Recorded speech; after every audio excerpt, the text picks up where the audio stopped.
கவிதை நூலை வெளியிட்டு அதை முதல் இதழாக பெறுகின்ற இந்த நிகழ்வில் தலைமை பொறுப்பேற்று இருக்கின்ற பெருமதிப்பிற்குரிய திரு சம்பத் அவர்களே, முதல் பிரதியை பெற்றுக்கொண்ட பெருமதிப்பிற்குரிய திருமதி சாந்தகுமாரி சிவகடாட்சம் அவர்களே, இந்த நிகழ்வில் கலந்து கொண்டிருக்கின்ற கவிதை உறவின் ஆசிரியர் பெருமதிப்பிற்குரிய ஏர்வாடி ராதாகிருஷ்ணன் அவர்களே, மேடையிலே அமர்ந்திருக்கின்ற இதய கீதம் ராமானுஜம் அவர்களே, பண்ணை துரை வசந்தன் அவர்களே, திருமதி ஈஸ்வரி அவர்களே, திருமதி பிரேமா அவர்களே, மேடையிலே அமர்ந்திருக்கின்ற திரு கார் முகிலன் அவர்களே, இந்த நூலை எழுதுவதற்கு காரணமாகவும் இந்த நிகழ்வு நடப்பதற்கு காரணமாகவும் இருந்த அன்பிற்குரிய நண்பர் சக்திமான் அசோகன் அவர்களே, இந்த அரங்கத்திலே அமர்ந்திருக்கின்ற திரு என்.சி. மோகன்தாஸ் அவர்களே, இந்த நிகழ்ச்சிகளை எல்லாம் சிறப்பாக தொகுத்து வழங்கிக் கொண்டிருக்கின்ற ஒரு மதிப்பிற்குரிய பேராசிரியர் முனைவர் உலகநாயகி அவர்களே, இந்த அரங்கத்தில் அமர்ந்திருக்கின்ற ஓய்வு பெற்ற முதல்வர் திரு நடராஜன் அவர்களே, மற்றும் பல்வேறு இடங்களில் இருந்து வந்திருக்கின்ற பெருமக்களே, ஓய்வு பெற்ற நூலக அலுவலர் திரு ஆவுடையப்பன் அவர்களே, உங்கள் அனைவருக்கும் என்னுடைய அன்பான வணக்கங்களை தெரிவித்துக் கொள்கிறேன். அசோகன் அவர்கள் நான் செய்தித்துறைக்கு இயக்குநராக பணியேற்ற போது 1996ஆம் ஆண்டு அறிமுகமானவர். அப்போது அவர் தமிழரசு இதழில் பணியாற்றிக் கொண்டிருந்தார். தமிழரசு இதழில் வெறும் அரசு செய்திகள் மட்டும் வருவது கூடாது, அதில் இலக்கிய நிகழ்வுகளும் இலக்கிய கட்டுரைகளும் கதைகளும் இடம்பெற வேண்டும் என்கின்ற காரணத்திற்காக அதில் நாங்கள் முதன்முறையாக சாப விமோச்சனம் என்கின்ற புதுமை பித்தன் எழுதிய கதையை 1996ஆம் ஆண்டு ஜூன் மாத இதழில் வெளியிட்டோம். அதற்கு பிறகு எங்கள் ஊர் பிரச்சனை என்று தமிழ்நாட்டில் உள்ள கிராம பகுதிகளில் இருப்பவர்கள் தங்கள் ஊரில் உள்ள பிரச்சனையை எழுதினால் தொடர்புடைய அரசு அலுவலர்களிடம் அதை அனுப்பி அவர்களுடைய பதிலை பெற்று பிரசுரிப்பது என்று முடிவு செய்தோம்.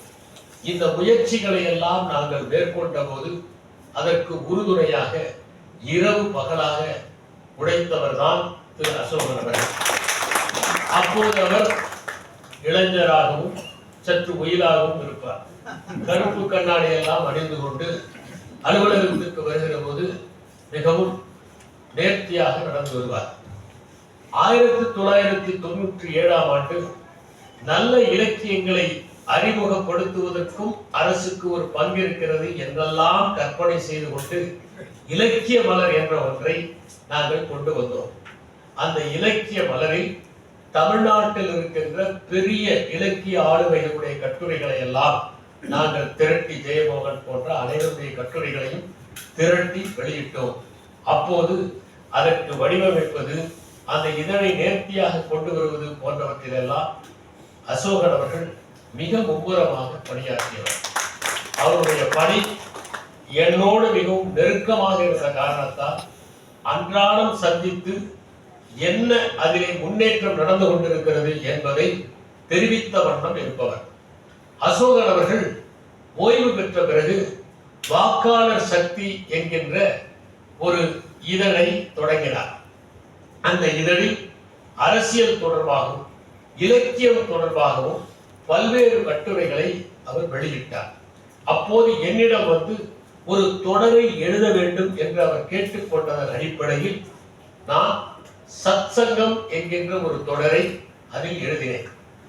எப்போதுமே சிற்றிதழ்களுக்கு ஜனன மரண யோகம் இருக்கின்ற காரணத்தால் அது விரைவிலேயே நின்று போனோம்.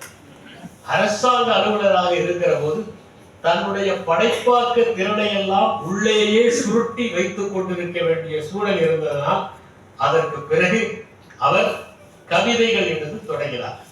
அசோகன் அப்போது சக்திவான் அசோகனாக ஆனார்.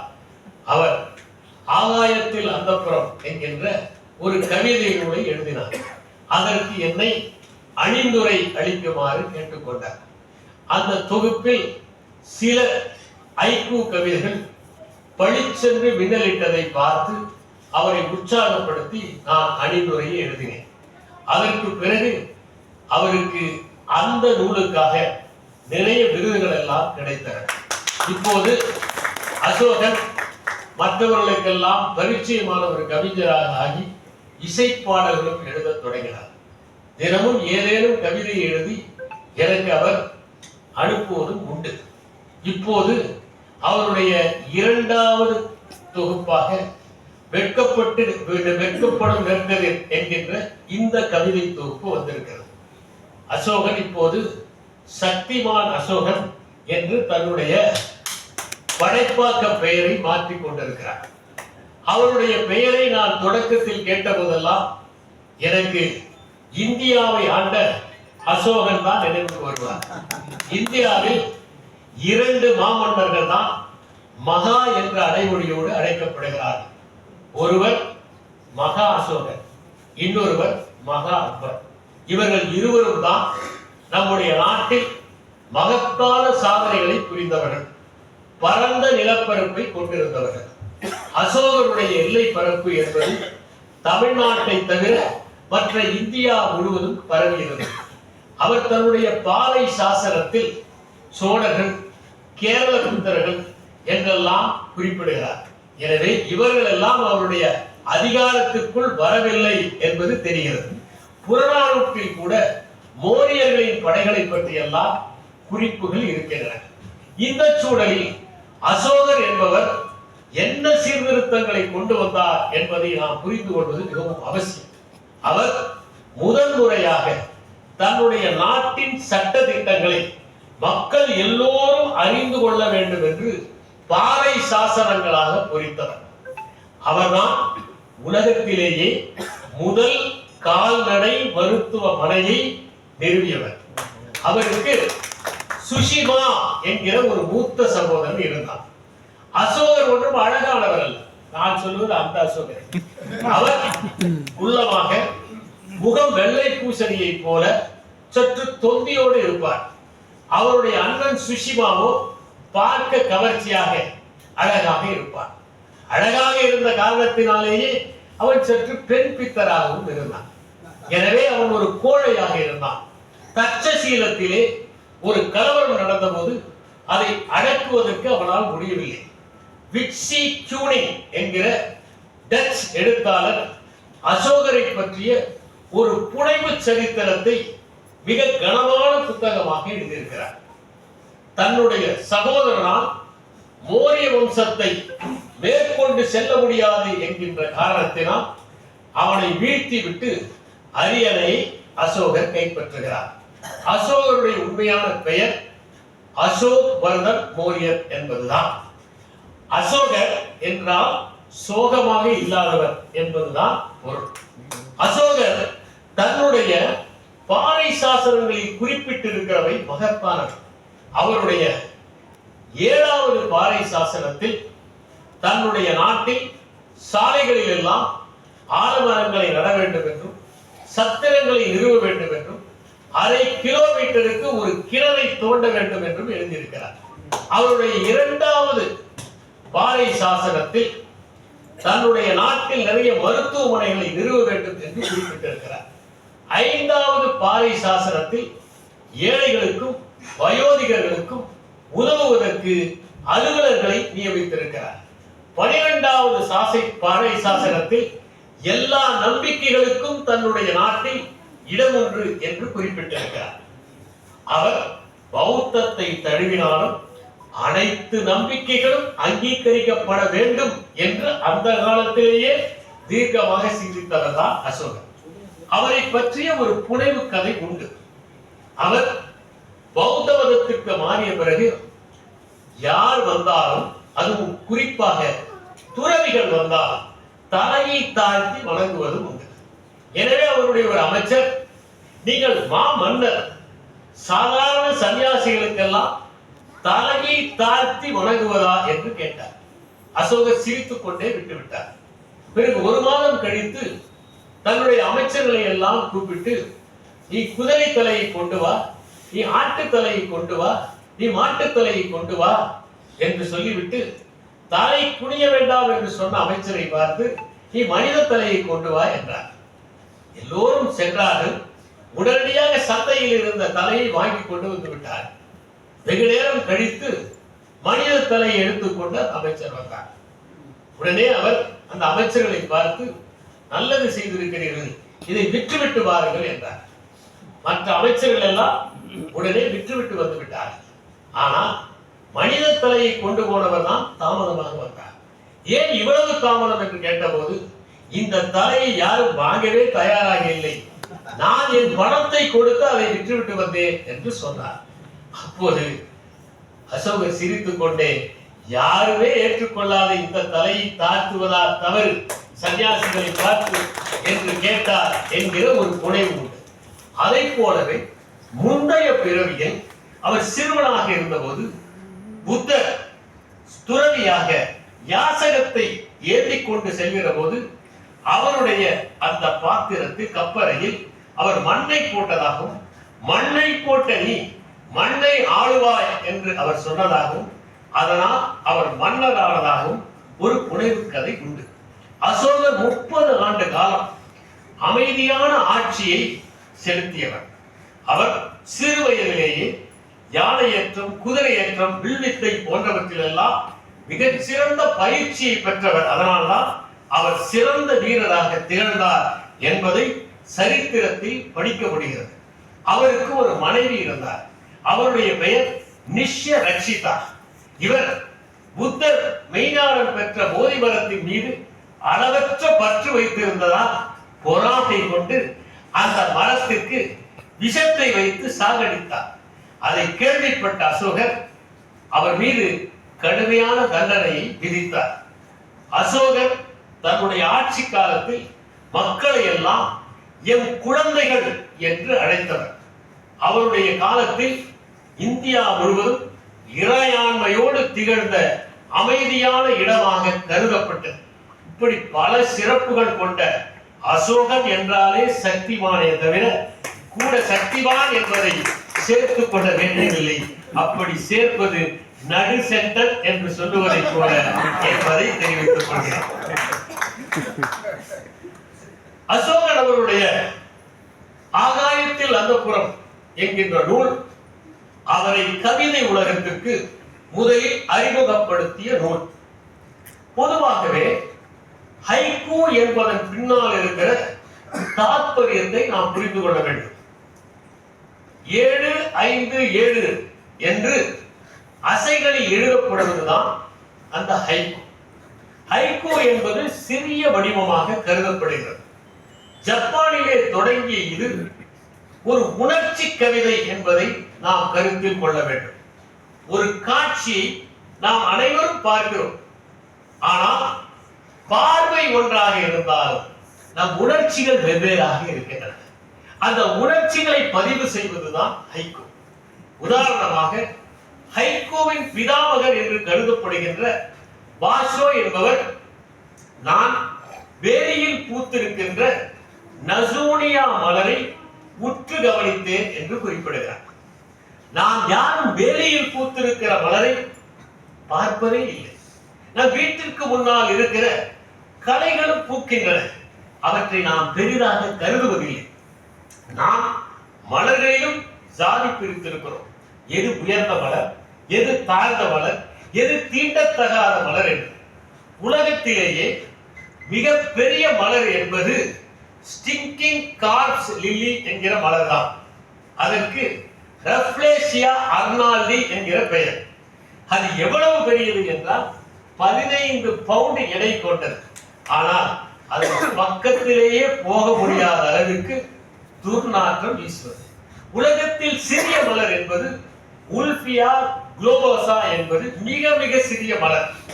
காட்டு மலர்களிலும் தேன் இருப்பதனால்தான் தேனீக்கள் அவற்றை சுற்றி வருகின்றன. நாம் உண்ணுகின்ற தேனை நாம் பயிரிடுகிற மலர்களின் மகரந்தம் மட்டும் தேனாக மாற்றப்படுவதில்லை. காட்டு மலர்களும் இருக்கின்றன, கடைகளின் மலர்களும் இருக்கின்றன. நாம் எந்த மலரை தீண்டுவதில்லையோ அந்த மலர்களுக்குத்தான் மருத்துவ குணங்கள் இருக்கின்றன. யாரும் கூந்தலிலே செம்பருத்தியை வைத்துக் கொள்வதில்லை. ஆனால் செம்பருத்தி சாறை யார் தினமும் சாப்பிட்டு வருகிறார்களோ அவர்களுக்கு இரத்த கொதிப்பு அடங்கும் என்கிற காரணத்தால் நீங்கள் சிலருக்கு தேவையில்லாமல் இரத்த கொதிப்பு நேருகிற போது செம்பருத்தி தேநீரை கொடுத்து அடக்கலாம் என்று நான் தெரிவித்துக் கொள்கிறேன். அதனால் எல்லா மலர்களும் அழகுதான். எனவே பாஷோ ஒரு சாதாரண மலர் என்று நாம் கருதுகின்ற அந்த நசூனியாவில் இருக்கின்ற அற்புதமான அழகை பார்த்து நான் அதை உற்று கவனித்தேன் என்று கூறுகிறார். இப்படி மலர்களை கவனிப்பதற்கு ஐக்கூ சொல்லி தருகிறார். மூமேத்தா ஒரு கவிதை எழுதியிருப்பார். பூக்களிலே நானும் ஒரு பூவாய்தான் பிறப்பெடுத்தேன், பொன்விரல்கள் தீண்டலையே பூமாலை ஆகவில்லையே என்று அரளிப்பூ பாடுவதாக எழுதியிருக்கிறார். அப்படி எல்லா மலர்களிலும் அழகு இருக்கிறது என்பதை பாஷோ குறிப்பிடுகிறார். இன்னொரு ஜப்பானிய கவிதை, பழைய குளம், தவளை குதிக்கிறது தண்ணீரில் சத்தம் என்பது. குளம் ஆழமற்ற இடத்திலே இருக்கிறது, அதனால் பயன்பாடு இல்லாததால் பழைய குளம். அமைதி எங்கு பார்த்தால், ஏனென்றால் மனிதர்கள் தான் சப்தத்தை ஏற்படுத்துகிறவர்கள். இயற்கை எப்போதும் சங்கீதத்தை தான் ஏற்படுத்துகிறது, மனிதர்கள் தான் இரைச்சலை உண்டாக்குபவர்கள். அந்த இடத்திலே அந்த குளத்தில் ஒரு தவளை குதிக்கிற போது அந்த சின்ன சலனமே மெய்ஞானத்தை தோற்றுவிக்கக்கூடியது. ஏனென்றால் ஜென்னை பொறுத்தவரை திடீரென தோன்றுவதுதான் மெய்ஞானம். அதற்கு சட்டோரி என்று பெயர். ஒரு ஜென் குரு இருந்தார், அவரிடம் ஒரு சீடன் இருந்தார், அவன் பெயர் குட்டார். அந்த ஜென் குரு எப்போதும் ஆள்காட்டி விரலை தூக்கி பேசுவார். அவர் இல்லாத நேரங்களில் அவனும் அப்படி ஆள்காட்டு விரலை தூக்கி அடுத்தவரிடம் பேசுவார். ஒரு நாள் இதை கேள்விப்பட்ட அந்த குரு அவனை அழைத்து இந்த விரலை வெட்டிவிட்டார். அடுத்த முறை அவன் அப்படி செய்ய முயன்ற போது விரல் இல்லை. அந்த நேரத்தில் அவன் மெய்ஞானம் அடைந்தான் என்று ஜென் போன் ஜென் ஃபிளஷ் என்கின்ற அந்த தொகுப்பில் பால் ரெப்ஸ் எழுதிய ஒரு கதையில் இடம்பெற்றிருக்கிறது. ஒரு பெண் துறவி மூங்கில் தப்பைகளால் ஆன ஒரு குடத்தை இடுப்பில வைத்து எடுத்து செல்கிறார். அந்த மூங்கில் தப்பைகள் உடைந்து தண்ணீர் கீழே ஒழுகுகிறது. அந்த நேரத்தில் அவள் மெய்ஞானம் அடைந்து விட்டார் என்று ஒரு கதை. எனவே ஒரு தவளை குதிப்பதை கூட ஆழ்ந்த விழிப்புணர்வுடன் நீங்கள் உற்று நோக்கினால் உங்களுக்கு மெய்ஞானம் கிடைக்கும் என்பதை பாஷோ குறிப்பிடுகிறார். இஷா என்கிற இன்னொரு கவிஞர், ஓ நத்தையே பிஜி மலையில் ஏழு மெதுவாக, மிக மெதுவாக என்று. ஜென்னை பொறுத்தவரை எல்லா உயிர்களுக்கும் முக்கியத்துவம் உண்டு. அங்கே பசும்புல்லும் பைன் மரமும் ஒரே உயரமாக இருக்கின்றன என்று கருதப்படுபவை. அதனால் அந்த நத்தை கூட மெதுவாக நடந்து சென்றால் அது நிச்சயம் மலையின் உச்சிக்கு செல்ல முடியும், தொடர்ந்து செல்ல வேண்டும் என்பதை அந்த கவிதையில் அவர் தெரிவிக்கிறார். பூசன் என்பவர் ஒரு கவிதை எழுதியிருக்கிறார். கோடைக்கால நதி எவ்வளவு இதமாக இருக்கிறது கடற்கையில், கையில் செருப்புடன். கோடை காலத்தில் நதி வற்றி போயிருக்கும், தண்ணீர் மெதுவாக ஆழமின்றி ஓடும். அதை செருப்பை கையில் எடுத்துக்கொண்டு கடக்கிற போது எவ்வளவு மகிழ்ச்சியாக இருக்கிறது என்று பூசன் எழுதுகிறார். அதன் பொருள் எல்லாவற்றிலும் மகிழ்ச்சி இருக்கிறது. நிரம்பி ஓடுகிற ஓடையில் மட்டுமல்ல, வற்றி ஓடுகிற ஓடையிலும் ஒரு மகிழ்ச்சியும் சுகமும் இருக்கவே செய்கிறது. எதையும் நிதானமாக ஆழ்ந்து பார்க்கிற போது அதில் ஒரு சுகம் இருக்கிறது என்பதைத்தான் இந்த கவிதை குறிப்பிடுகிறது. ஜென்னை பொறுத்தவரை எதையும் நிதானமாக ரசித்து செய்ய வேண்டும். ஒரு தேநீரை பருகுகிற போது கூட ஒவ்வொரு துளியாக ரசித்து பருக வேண்டும். Zen and the art of tea ceremony என்கிற ஒரு புத்தகமே உண்டு. அங்கே நீங்கள் காய்களை எல்லாம் கழுவிக்கொண்டு சின்ன மூங்கில் குடைக்குள் இருக்கின்ற அந்த தியான அறைக்குள் செல்ல வேண்டும். தேநீரை எடுத்து அமைதியாக துளி துளியாக பருக வேண்டும். இதுவும் ஒரு தியானம் தான். திச் நாட் ஹான் என்கிற வியட்நாமிய துறவியின் ஆசிரமத்தில் ஞாயிற்றுக்கிழமைகள் எல்லாம் சோம்பல் தினங்களாக அறிவிக்கப்பட்டிருக்கிறது. சோம்பல் தினம் என்பதால் தான் இங்கே கூட்டமில்லை. அந்த சோம்பல் தினத்தில் அனைவரும் நிதானமாக சாப்பிடுவார்கள். ஒரு தோசையை சாப்பிட வேண்டும் என்றால் அரை மணி நேரம் ரசித்து சாப்பிடுவார். மெதுவாக நடப்பார். ஒவ்வொரு அசைவையும் அவர்கள் விழிப்புணர்வோடு மேற்கொள்ளுவார். புத்தர் கூட நடை தியானம் என்று கூறுகிறார். நீங்கள் விழிப்புணர்வுடன் நடந்தால் உங்கள் நடை கூட தியானமாகும். ஒவ்வொரு அடியுமே உங்களை விழிப்புணர்வை நோக்கி அழைத்து செல்லும் என்பதுதான் அந்த கவிதை. இப்படி மகத்தான பின்புலம் கொண்ட அந்த ஹைக்கூ கவிதைகளை தேர்ந்தெடுத்துக் கொண்டு ஆகாயத்தில் அந்த புறம் என்கிற இந்த நூலை எழுதியிருக்கிறார். புறம் சரியா புறம் சரியா என்கிற ஒரு கேள்வி இருக்கிறது. நாம் நகர்ப்புறம் என்று வள்ளியராவை பயன்படுத்தி எழுதுகிறோம். நகர்ப்புறம் என்றால் அது வெளியே இருக்கிறது என்று பொருள். புறநானூறு என்றால் அது எல்லோருக்கும் தெரிந்த பகுதி, வெளியே இருப்பது. அகநானூறு என்றால் உள்ளே இருப்பது. நகர்ப்புறம் வேறு, புறநகர் வேறு. அப்படி என்றால் அதற்கு இடையிலதான் வர வேண்டுமே தவிர வழியிலா வரக்கூடாது. புறம் பேசுவது என்றால் வெளியே பேசுவது, உள்ளே பேசுவது அல்ல. எனவே நகர்ப்புறம் என்றால் நாம் இடையிலராவைத்தான் பயன்படுத்த வேண்டும். நகர்ப்புறத்திற்கு வலியத்தை பயன்படுத்தினால் அது நகருக்கு வெளியே என்கின்ற பொருளை பெற்றுவிடும். ஆகாயத்தில் அந்த புறத்தில் அவர் ஒரு அற்புதமான கவிதை எழுதியிருக்கிறார். தேன் சுவையானதுதான், ஆனால் தேனீக்கள் தான் பகையானது என்கிற ஒரு கவிதை. நாம் தேனீக்களை பகைமையாக கருதக்கூடிய மனப்பான்மை அந்த தேனை அபகரிக்கிற போது ஏற்படுகிறது. எவ்வளவு மனிதர்கள் திருடினாலும் தேனீக்கள் திரட்டுவதை நிறுத்துவதே இல்லை என்பதுதான் தேனீக்களுடைய பண்பாடு. தேனீக்கள் ஒரு சமூக வாழ்வை வாழ்கின்றன. அதிலே சாரண தேனீகள் என்பவை இருக்கின்றன. அவை சென்று எங்கே பூக்கள் இருக்கின்றன என்பதை கண்டறிந்து வந்து சொல்கின்றன. வந்து ஒரு நடனத்தை ஆடும். எந்த திசையில் பூக்கள் இருக்கின்றன என்று உடலை வளைத்து வளைத்து காண்பிக்கும். அருகில் இருந்தால் வேகமாக வளைக்கும், தூரமாக இருந்தால் மெதுவாக வளைக்கும். இந்த தேனீக்களின் நடனத்தை கண்டுபிடித்தவர் கார்ல் வன் ஃபிஷ் என்பவர். அவருக்கு இதற்காக நோபல் பரிசு கிடைத்தது. சாரணை தேனீக்கள் கொண்டு வந்து கொடுத்தவுடன் அவற்றை தேடி போகின்ற தேனீக்கள் இருக்கின்றன. அவை சேகரிக்கின்ற தேனீக்கள். அந்த கூட்டை பாதுகாப்பவை சிப்பாய் தேனீக்கள். அவைதான் வேறு யாராவது வந்து திருடாமல் இருக்க கண்காணிக்கின்றன. இப்படி தொழிலை பிரித்து அவை வாழ்வதைத்தான் ஷேக்ஸ்பியர் 5ஆம் ஹென்ரியிலே ஒரு அடுக்கமைப்பு நிர்வாகம் என்று குறிப்பிடுகிறார். 5ஆம் ஹென்ரியில் அதை அவர் தெளிவாக குறிப்பிட்டிருக்கிறார். இந்த சிப்பாய் தேனீக்கள் தான் யாராவது அந்த தேனை அபகரிக்க சென்றால் கொட்டுகின்றன. கொட்டுகிற தேனீக்கள் கொடுக்கு வெளியே வந்து உயிரையே இழக்கின்றன. கூட்டை காப்பாற்றுவதற்காக உயிரை கொடுப்பதுதான் சிப்பாய் தேனீக்கள் என்பதை புரிந்து கொள்ள வேண்டும். இந்த கவிதையிலே ஒரு நுட்பம் இருக்கிறது. நாம் தேனை ரசிக்கிறோம், தேனீக்களை வெறுக்கிறோம். எளிய மனிதர்களுடைய உடப்பை அபகரித்துக் கொள்கிறோம், அவர்களை வெளியேயே வைத்திருக்கிறோம். அவர்கள் கட்டிய இடங்களில் அவர்கள் உள்ளே அனுமதிக்கப்படுவதில்லை. அவர்கள் கட்டிய வீடுகளில் தான் இருக்கிறோம், ஆனால் அவர்களை முற்றங்களில் அனுமதிப்பதற்கு நாம் தயங்குகிறோம்.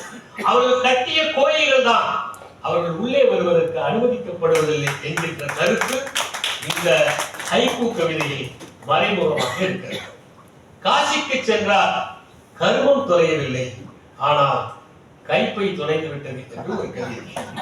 இன்னொரு கவிதை, எரிகிறது குடும்பாவி, எரிக்கிறான் ஒரு அப்பாவி. பல நேரங்களில் அப்பாவிகள் தான் இப்படிப்பட்ட செயலை செய்து சிக்கிக் கொள்கிறார். டாக்டிக்கல் சூசைட் என்கிற ஒரு தற்கொலை முறை உண்டு. நிறைய பேர் பார்க்கிற போது, அவர்கள் உற்சாகப்படுத்துகிற போது நாம் தற்கொலை செய்து கொள்ள வேண்டும் என்கிற மனப்பான்மை தோன்றும் என்பதை ஜப்பானிலே இருக்கிற அந்த தற்கொலை முறைகளை பற்றி ஆய்வு செய்த ஒருவர் என்சைக்ளோபீடியா ஆஃப் சூசைட் என்கிற ஒரு புத்தகத்தில் தெரிவித்திருக்கிறார். எனவே மற்றவர்கள் உற்சாகப்படுத்துகிற போது நாம் ஒரு செயலை அவர்கள் பாராட்ட வேண்டும் என்பதற்காக செய்வோம். அப்படித்தான் இந்த குடும்பாவியை எரிப்பதும் நிகழ்கிறது என்று அவர் குறிப்பிட்டிருக்கிறார். ஜப்பானிய ஹைக்கூ கவிதைகளுக்கு இடையாக அதில் ஒரு கவிதையை பார்த்தேன். விடுகிற நிலாவை தாங்கிக் கொள்கிறது குளம் என்பதுதான்.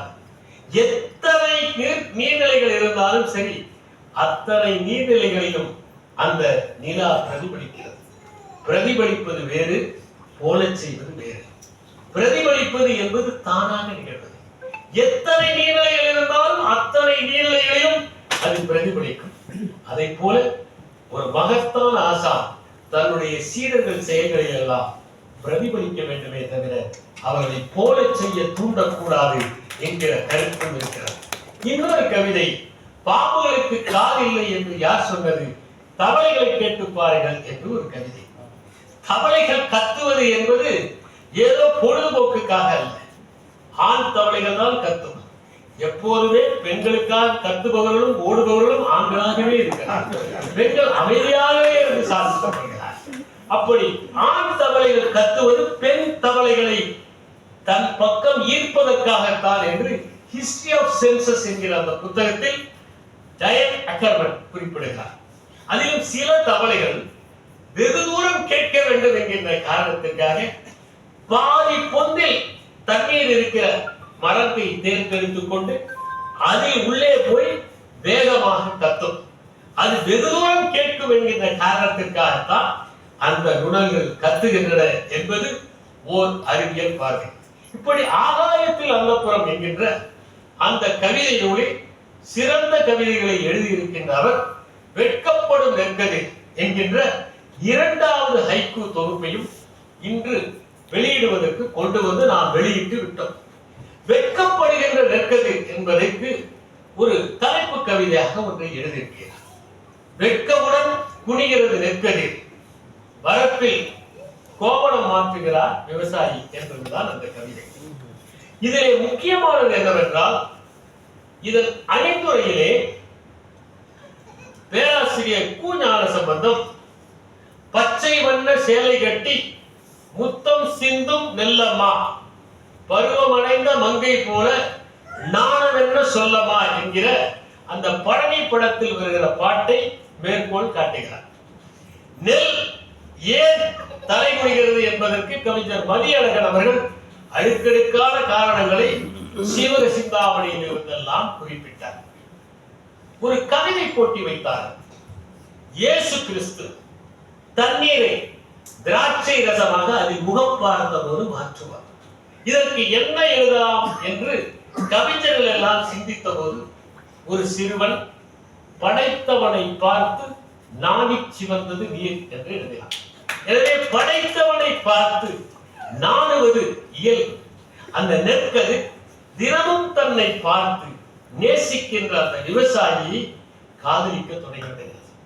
எனவே அவன் கோவணம் மாற்றுகிற போது அது நாணத்துடன் தன்னுடைய தலையை குனிந்து கொள்கிறது என்கின்ற பொருளில் தான் அந்த கவிதையை நான் பார்த்தேன். தமிழ் இலக்கியங்களை பொறுத்தவரை நாம் எல்லாவற்றுக்கும் உயிர் இருப்பதாக கருதுபவர்கள்.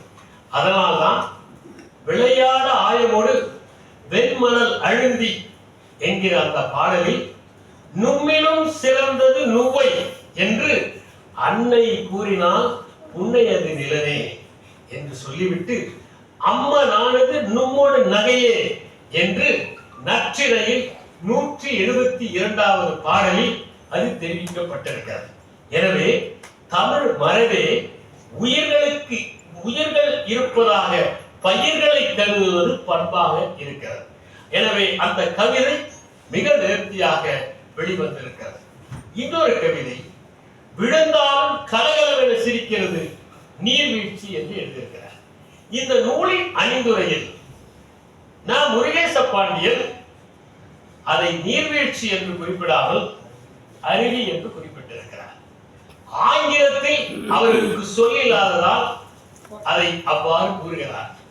தமிழிலே அருவி என்கின்ற அழகான சொல் இருக்கிற போது எதற்கு ஆங்கிலத்து சொல்லான வாட்டர் ஃபால்ஸை நாம் தமிழில் மொழிபெயர்க்க வேண்டும்? தமிழில் அருவி என்பது இருக்கிறதே, நீர்வீழ்ச்சி என்று சொல்கிறார்களே என்று கவிஞர் விக்ரமாதித்தான் விசனப்படுவது. எனவே நீங்கள் அடுத்த பதிப்பில் கலகலவென சிரிக்கிறது என்று சொல்லுகிற போது நீர்வீழ்ச்சிக்கு பதிலாக அருவியே பயன்படுத்த வேண்டும் என்பது இந்த தமிழ் குருவியின் ஆசை என்பதை தெரிவித்துக் கொள்கிறேன். அடுத்ததாக எங்கள் ஊரில் இன்னும் இருக்கிறது இறந்த ஏரியின் பெயர் என்பது. பல ஏரிகள் இறந்து போகின்றன, அவற்றில் கட்டடங்கள் வந்து விடுகின்றன. ஆனால் ஏரியின் பெயர்கள் இப்போதும் இருக்கின்றன. மதுரையில் நமது மாவட்ட ஆட்சியராக திரு சம்பத் அவர்கள் பணியாற்றினார்கள். மதுரையில் சொக்கி குளம், ஊமச்சி குளம், தல்லா குளம் என்று குளத்தின் பெயர்கள் இருக்கின்றன, குளங்கள் தான் இல்லை. எனவே அதை சுட்டி காட்டுகிற வகையில் இந்த கவிதை இடம்பெற்றிருப்பதாக நான் கருதுகிறேன். இன்னொரு கவிதை, பிணந்தின்னி கழுகு நெருங்கி வருகிறது, அஞ்சுகிறது அகதி குழந்தை என்பது. இந்த கவிதையை படித்த போது கென்யாவிலே ஏற்பட்ட ஒரு மாபெரும் பஞ்சம் என் நினைவுக்கு வந்தது. பச்சிலம் குழந்தை ஒன்று பஞ்சத்தில் அடிபட்டு எலும்பும் தோலுமாக இருக்கிறது. எப்போது வேண்டுமானால் உயிர் போய்விடும் என்கிற நிலைமை. அந்த குழந்தைக்கு அருகில் அது இறந்தால் சாப்பிடலாம் என்று ஒரு பிணந்தின்னி கழுகு காத்துக் கொண்டிருக்கிறது. பிணந்தின்னி கழுகுகள் ஒன்றும் மோசமானவை அல்ல. அதனால்தான் ரோமாபுரியை இனம் கண்ட போது ரோமுலஸும் ரோமஸும் பிணந்தின்னி கழுகுகள் வட்டமிடுவதை பார்த்து எல்லையை அறுதிவிட்டார்கள் என்று கூறப்படுகிறது. பிணந்தின்னி கழுகுகள் மகத்தானவை என்று கூட கூறப்படுவதற்கு காரணம், உயிரோடு இருக்கின்ற எதையும் அவை கொத்தி தின்பதே இல்லை. இறந்ததைத்தான் அப்புறப்படுத்துகின்ற பணியை அவை செய்கின்றன. ஆனாலும் டைக்ளோபெனக் என்கின்ற மனிதர்கள் உண்ணுகிற மருந்து அவற்றின் இதயத்திற்கு பாதிப்பை ஏற்படுத்துவதால் பிணத்தை தின்கின்ற கழுகுகள் கூட இறந்து போகின்றன. நேபாளத்திலே இப்படி பிணந்தின்ற கழுகுகளுக்காக ஒரு உணவகமே இருக்கிறது என்பதை நினைவில் வைத்துக் கொள்ள வேண்டும். எனவே அந்த பிணந்தண்ணி கிழகு இந்த குழந்தை எப்போது இறக்கும் என்று காத்துக் கொண்டிருக்கிறது. இதை புகைப்படமாக ஒருவர் எடுத்தார், கெவின் கார்ட்டர் என்பவர். அதற்காக அவருக்கு புலிட்சர் பரிசு கிடைத்தது. ஆனால் அவர் அந்த வறுமையெல்லாம் பார்த்துவிட்டு நாம் அந்த குழந்தை காப்பாற்றாமல் விட்டுவிட்டோமே என்கின்ற குற்ற உணர்வில் தற்கொலை செய்து கொண்டார் என்பது முக்கியம். எனக்கு அந்த கவிதையை பார்த்த போது அதுதான் நினைவுக்கு வந்தது. முதலாக தராசில் எடையை பார்த்ததும் துள்ளி குதித்தது விரால் மீன் என்கிற ஒரு கவிதை. விரால் மீனை தராசில் வைத்தால் அது துள்ளத்தான் தெரியும். ஏனென்றால் அவற்றின் எடை அவற்றுக்கு பொருட்டல்ல, மனிதர்களுக்குத்தான் பொருட்டாக இருக்கிறது என்கிற முறையை எழுதியிருக்கிறார். இன்னொரு கவிதை, மருதாணியை கழுவினால் உள்ளங்கையில் பூத்தது செந்தூர பூ என்கிறார். மருதாணியை கழுவுகிற போது கைகளிலே ஏற்படுகின்ற அந்த சிவப்பாக படிகின்ற அந்த படிமத்தை அவர் செந்தூர பூ என்று நேர்த்தியாக குறிப்பிட்டிருப்பது மிகவும் மகிழ்ச்சியாக இருக்கிறது.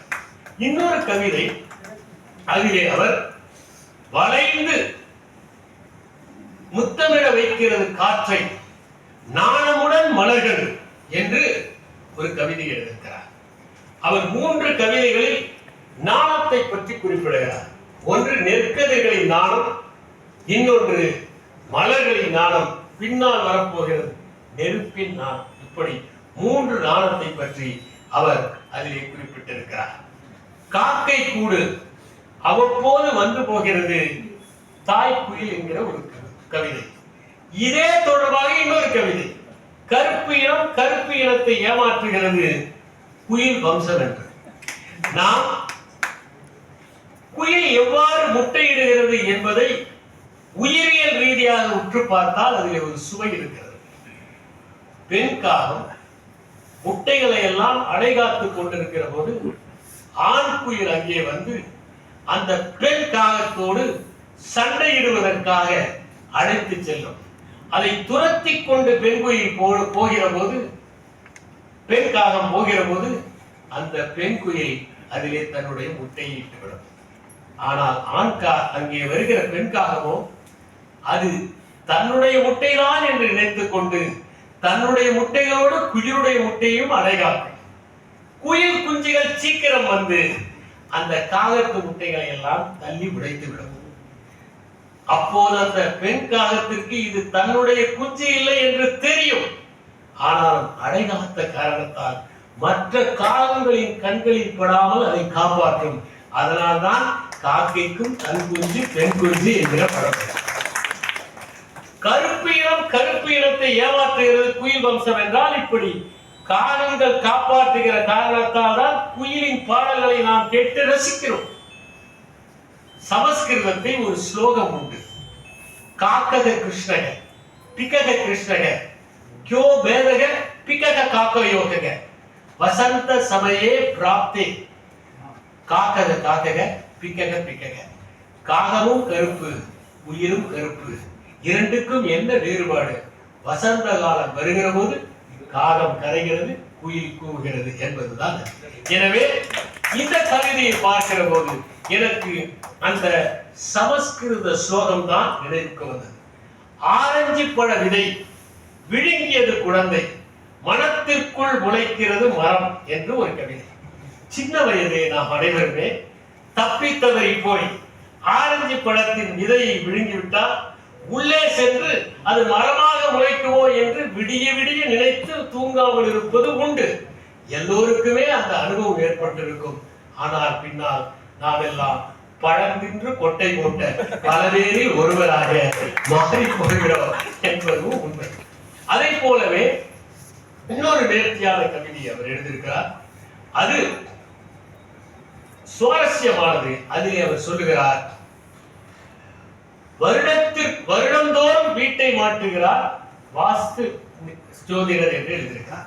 எனவே அவருக்கே சரியாக வாஸ்து பார்க்க தெரியவில்லை, ஆண்டுதோறும் மாற்றுகிறார் என்று எழுதியிருக்கிறார்.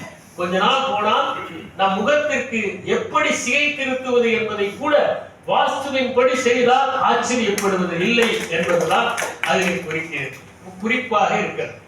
இன்னொரு கவிதை, பசியுடன் செருப்பு தொழிலாளி. பக்கத்தில் சென்று அருகிறது புது செருப்பு. எனக்கு மேத்தா அவருடைய செருப்புடன் பேட்டி என்கிற ஒரு கவிதை தான் நினைவுக்கு வந்தது. அடிக்கடி அருந்து போய் விடுகிறீர்களே என்று செருப்பை பேட்டி கேட்கிற போது, அப்போது வீதியிலே இருக்கிற உங்களில் ஒருவர் எங்களை தன் பசிக்கு பயன்படுத்திக் கொள்கிறார் என்று எழுதியிருப்பார். மிக நேர்த்தியான கவிதை. இன்னொரு கவிதை எழுதியிருக்கிறார், அதுவும் நேர்த்தியான கவிதை. அதில் அவர் சொல்லுகிறார், கச்சேரி அருமை கைத்தட்ட வைக்கிறது கொசு என்று. கொசுவை அடிப்பதற்காக கைத்தட்டுகிறார்கள், கச்சேரிக்காக அவர்கள் செய்யவில்லை என்று எழுதியிருப்பார். இன்னொரு கவிதை, பாட்டி இறந்தனர் உடன்கட்டை ஏறினார்கள் அவன் சொன்ன கதை மாந்தர்கள். ஒரு காலத்தில் பாட்டிகளும் தாத்தாக்களும் பேரன்களுக்கு கதைகளை சொல்வார்கள். கதைகளை கேட்டு வளர்ந்தது இங்கே அமர்ந்திருக்கின்ற தலைமுறை, கீழே இருக்கிற தலைமுறையும் தான். ஏனென்றால் இங்கே இளைஞர்களாக இருப்பவர் அவருடைய மகள்கள் தான் என்று நினைக்கிறேன். எனவே அப்படி கதைகளை சொல்லி நம்மை வளர்த்தார்கள். கதைகளை கேட்டு கேட்டு காட்சிப்படுத்தி வளர்ந்தவர்கள் தான். அப்படி தாத்தாவும் பாட்டியும் இறந்து போகிற போது நாம் உண்மையிலேயே அவர்கள் சொன்ன கதை மாந்தர்களையும் சேர்த்துத்தான் புதைத்து விடுகிறோம், எரித்து விடுகிறோம் என்கிற அற்புதமான கவிதையை எழுதியிருக்கிறார். இன்னொரு கவிதை, அதில் விஷம் உள்ளது நல்ல பாம்பு, விஷமற்றது என்ன பாம்பு, பேர் வைத்தது எந்த பாம்பு என்று எழுதியிருக்கிறார். நல்ல பாம்பு என்று விஷமுள்ள பாம்பை ஏன் கூறுகிறார்கள் என்றால், தியோடர் பாஸ்கரன் இதற்கு கையில் இருக்கும் பூமி என்கிற நூலில் விளக்கம் சொல்கிறார். ஒரு பாம்பு விஷம் உள்ளது என்றால் நல்ல விஷம் என்று சொல்வர். ஒருவருக்கு காய்ச்சல் அடித்தால் நல்ல காய்ச்சல் என்று சொல்லுவோம். அதை போல இந்த பாம்பு நல்ல விஷமுள்ள பாம்பு என்பதற்குத்தான் நல்ல பாம்பு என்று கூறுகிறோம் என்று அதற்கு அவர் விளக்கம் கொடுத்திருப்பார். இன்னொரு கவிதை மிகவும் சிந்திக்க வைத்த கவிதை, தொழு உரம் தயாரித்ததை கழுமரம் ஏற்றுகிறார்கள் தூண்டில்காரர்கள். மண்புழுவை தூண்டிலே பயன்படுத்துகிறார்கள். அந்த மண்புழு உரத்தை உற்பத்தி செய்து கொடுக்கிறது. இருப்பதிலேயே கொடூரமான தண்டனை கழுமரம் தான். ஏனென்றால் கழுமரம் ஏற்றினால் 7 நாட்கள் உயிரோடு குற்றுயிரும் குலையுயிருமாக அவர்கள் இம்சைப்படுவார்கள். எனவே தூண்டி புழுக்களை வைப்பதை அவர் கழுமரம் ஏற்றுவதற்கு இணையாக சொல்லியிருப்பது அவருடைய அற்புதமான கற்பனை. இன்னொன்று, செருப்பு மாலை அரும்பு மாலை சிரித்த முகம் மாறா சிலை என்று. சிலைகளுக்கு தெரியவா போகிறது? மனிதர்கள் தான் அதற்காக சண்டை போட்டுக் கொள்கிறார்கள் என்கின்ற அடிப்படையில் அவர் எழுதியிருக்கிறார். எங்கள் ஊரில் நிறைய ஆறுகள், எல்லாவற்றுக்கும் பெண்ணின் பெயர்கள் என்று வருத்தப்படுகிறார். பெண்ணின் பெயர்கள் இந்தியாவில் இருக்கிற எல்லா நதிகளுக்கும் இருக்கிறது, ஒரே ஒரு நதி தவிர, அதுதான் பிரம்மபுத்திரா. நதி என்பது படைப்பாக்கத்தின் அறிகுறி. அது பாய்கிற இடத்தை எல்லாம் பசுமையாக்குகிறது, உன்னதமாக்குகிறது, வயல்களில் எல்லாம் பச்சை குத்துகிறது. அது நடந்து போகிற இடங்களில் எல்லாம் மக்கள் வளமாக வாழ்கிறார். அது பாய்கிற இடங்களில் எல்லாம் செல்வம் செழித்தோங்குகிறது, மக்கள் பஞ்சமில்லாமல் வாழ்கிறார். ஒரு பெண் ஆக்கத்தை குறிக்கிற காரணத்தால் நதிகளுக்கெல்லாம் பெண் பெயரை அவர்கள் வைத்திருக்கிறார்கள் என்பதை நாம் கவனிக்க வேண்டும் என்பதை நம்முடைய சக்தி மாணவர்களுக்கு தெரிவித்துக் கொள்கின்றேன். இன்னொரு கவிதை, வாழை இலையை கூட வாழ விடுவதில்லை விருந்தினர் விருந்து என்று எழுதியிருக்கிறார். தமிழர்களை பொறுத்தவரை நம்முடைய மிகப்பெரிய பெருமையே இந்த வாழை இலை தான். ஏனென்றால் பயன்படுத்தி தூக்கி எறிவதை முதலில் கண்டுபிடித்தவர்கள் தமிழர்கள் தான். அப்படி பயன்படுத்தி தூக்கி எறிகிற வாழை இலையால் ஒருபோதும் இயற்கைக்கு சேதாரம் கிடையாது. நீங்கள் எரிந்த மாத்திரத்தில் அதை ஒரு ஆளும் பசுவும் சாப்பிட்டு விடும். எனவே சுற்றுச்சூழலுக்கு கேடு விளைவிக்காத தூக்கி எறிகிற பொருளை கண்டுபிடித்தவர்கள் தமிழர்கள் என்பதை நாம் எண்ணிக்கொள்ள வேண்டும். அதற்காக நாம் பெருமைப்படவும் வேண்டும். இன்னொன்றை எழுதியிருக்கிறார், முள் குத்துகிறது ஆனாலும் பறிக்கவில்லை, முள்ளம்பன்றி காதல் என்று எழுதியிருக்கிறார். இதை எழுதும் போது அவரே ஒரு முள்ளம்பன்றியாக ஆகியிருந்தால் தான் எழுதியிருக்க முடியும். என்னுடைய நண்பர் ஒருவர் உயிரியல் பேராசிரியராக இருக்கிறார். அவர் விலங்குகளில் எல்லாம் ஆய்வு செய்பவர். அவரிடம் ஒரு நாள் நான் பேசிக் கொண்டிருந்த போது முள்ளெலியை பற்றி தெரிவித்தார். முள்ளெலியின் உடல் முழுவதும் முட்களாக இருக்கும். அப்படி அந்த முள்ளெலியை அதனுடைய தாய் பிரசவித்தால் அப்போது அந்த முள் குத்தி அந்த தாய் முள்ளெலி இறந்து போய்விடுமே என்று இவர்கள் முள்ளெலி ஒன்றை பிடித்து அது பிரசவிக்கும் போது பார்த்திருக்கிறார்.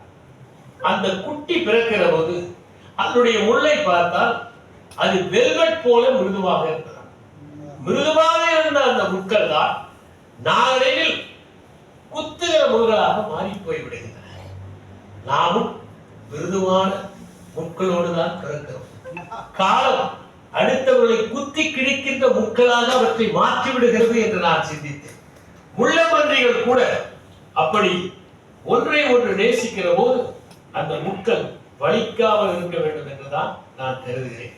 பட்டமரம் இன்னும் உயிர் இருக்கிறது, பொந்தில் குஞ்சு பறவைகள் என்று எழுதியிருக்கிறார். சில பறவைகள் பட்டமரத்தின் பொந்துகளில் தான் சென்று தன்னுடைய கூட்டை கட்டும். உதாரணமாக இருவாச்சி என்கிற ஒரு பறவை, அதற்கு மூக்குகள், மூக்கும் மூக்குக்கு மேல் இன்னொரு படிவமும் சேர்ந்து இரு வாய்களைப் போல இருப்பதால் இருவாய்ச்சி இருவாச்சியானது ஹார்ன்பில் என்று குறிப்பிடுவார். அந்த ஹார்ன்பில் என்கிற பறவை பட்டமரங்களின் பொந்துகளில் சென்றுதான் கூட்டை கட்டும். அங்கே தாய் பறவை உள்ளே இருக்கும் ஒரு சின்ன ஓட்டையை விட்டுவிட்டு அந்த பொந்தை அடைத்துவிடும். அந்த ஓட்டையின் வழியாக ஆண் பறவை சென்று தீனியை கொடுக்கும். அதற்கு பிறகு அந்த தாய் பறவை தன்னுடைய இறகுகளை வைத்து குஞ்சுகளுக்கான ஒரு மெத்தையை அமைத்து பிறகு முட்டைகளை இட்டு அவற்றை குஞ்சுகளாக பொறித்துக் கொண்டு அவையெல்லாம் பெரிதான பிறகு அந்த ஓட்டையை துளைத்துக் கொண்டு வெளியே பறக்கும் என்பதுதான் பறவைகளின் வாழ்வில் இருக்கிற அதிசயங்கள் என்பதை புரிந்து கொள்ள வேண்டும். எல்லா நாய்களின் தூக்கமும் போயின, புதிதாக வந்த திருநாயா என்று ஒரு கவிதை. இந்த கவிதையை படிக்கிற போது கலீல் கிப்ரான் எழுதிய ஒரு உருவக கதை எனக்கு நினைவுக்கு வருகிறது.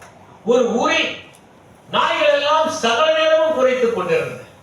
அப்போது அங்கே ஒரு தத்துவவாதி நாய் இருந்தது. அந்த நாய் எல்லா நாய்களிடமும் போய் நாம் குறைக்க கூடாது, குறைப்பதனால்தான் மனிதர்கள் நம்மை மட்டமாக நினைக்கிறார்கள், குறைப்பதை நிறுத்துவோம், செயல்களில் இறங்குவோம் என்று சொல்லிக்கொண்டே இருந்தது. இப்படி தெரு தெருவாக சென்று பிரச்சாரம் செய்வதும் ஒரு நாள் எல்லா நாய்களும் முடிவெடுத்தன, இன்று நாம் குறைக்காமல் இருப்போம். எல்லா நாய்களும் குறைக்காமல் அமைதியாக இருந்தன. இந்த தத்துவவாதி நாய் யோசித்தது, ஒரு நாயும் குறைக்கவில்லை. நாம் போய் எப்படி குறைக்க கூடாது என்று பிரச்சாரம் செய்வது என்று இது குறைத்தது, உடனே எல்லா நாயும் குறைக்க ஆரம்பித்தன என்று கலீல் கிப்ரான் அழகான ஒரு கவிதை எழுதியிருக்கார். இதில் இன்னொன்று நாணம் குறித்து அசோகர் எழுதிய இன்னொரு கவிதை பின்னால் சொல்கிறேன் என்று நான் சொன்னேன். சாம்பல் நிற ஆடை சற்றே விளக்கியது காற்று, முகம் சிவக்கும் நெருப்பு என்று. நெருப்பை மூடியிருக்கிற சாம்பல் சற்று ஊதினால் அதற்குள் கலந்து கொண்டிருக்கிற நெருப்பு தெரியும். பலரும் அப்படி சாம்பல் மூடிய நெருப்பாகத்தான் இருக்கிறார். அவர்களை சற்று கீறினால் அவர்களுடைய உண்மையான சொரூபம் நமக்கு தெரிந்துவிடும். அவர்கள் புன்னகைக்கு பின்னால், சிரிப்புக்கு பின்னால், கை குலுக்கல்களுக்கு பின்னால் இருக்கக்கூடிய கலந்து கொண்டிருக்கிற நெருப்பை நாம் பார்க்க முடியும். மிக அற்புதமான கவிதை இது. 48 அதிகாரத்திற்கான 48 வழிகள் என்கிற நூலை ராபர்ட் கிரீன் எழுதியிருக்கிறார். அதிலே ஒரு சின்ன கதையை குறிப்பிடுவார். ஒரு கோழிக்கு கண்கள் இல்லை. அந்த கோழி குப்பையை கிளறும். உடனே பக்கத்தில் இருக்கிற கோழி அது கிளறியவுடன் அந்த புழுக்களை எடுத்து சாப்பிடும். பாவம், பார்வையில்லாத கோழி உடைக்கிறது, பார்வையுள்ள கோழியோ அதை அபகரித்துக் கொள்கிறது என்று அந்த கதை சொல்வார்கள். வேறு யாரோ உழைப்பை சுரண்டிக் கொள்ள வேண்டும் என்பதுதான் அதிலே அதிகாரத்தை அனுபவிப்பவர்களான வழியாக சொல்லுகிறார் ராபர்ட் கிரீன். இதே ஒரு கவிதை. அம்மா கிறுக்குகிறார், எழுத்து கூட்டி படிக்கின்றன கோழி குஞ்சுகள். மிக நேர்த்தியான கவிதை. இனி வருகிற சமுதாயத்திற்கெல்லாம் கோழி கிறுக்கல் தெரிந்திருக்க வாய்ப்பே இல்லை. எல்லாம் கூண்டுக்குள் வளர்க்கப்படுகிற கோழிகளாக இருக்கின்றன. இப்படி இந்த கவிதையில், இந்த கவிதை தொகுப்பில் நிறைய கவிதைகள் நேர்த்தியாகவும் அழகாகவும் வசீகரமாகவும் எழுதப்பட்டிருக்கின்றன. ஹைக்கூ கவிதை தொகுப்பை ஒரே மூச்சில் படித்து விடக்கூடாது. ஒன்றை படித்துவிட்டு மூடி ஆழ்ந்து சிந்திக்க வேண்டும், காட்சிப்படுத்த வேண்டும். ஏனென்றால் அது வெறும் வரிகளின் தொகுப்பு அல்ல, உணர்ச்சிகளின் தொகுப்பு. அந்த வரி நம்முடைய இதயத்தில் எப்படிப்பட்ட தாக்கத்தை சலனவட்டங்களாக ஏற்படுத்துகின்றன என்பதுதான் முக்கியம்.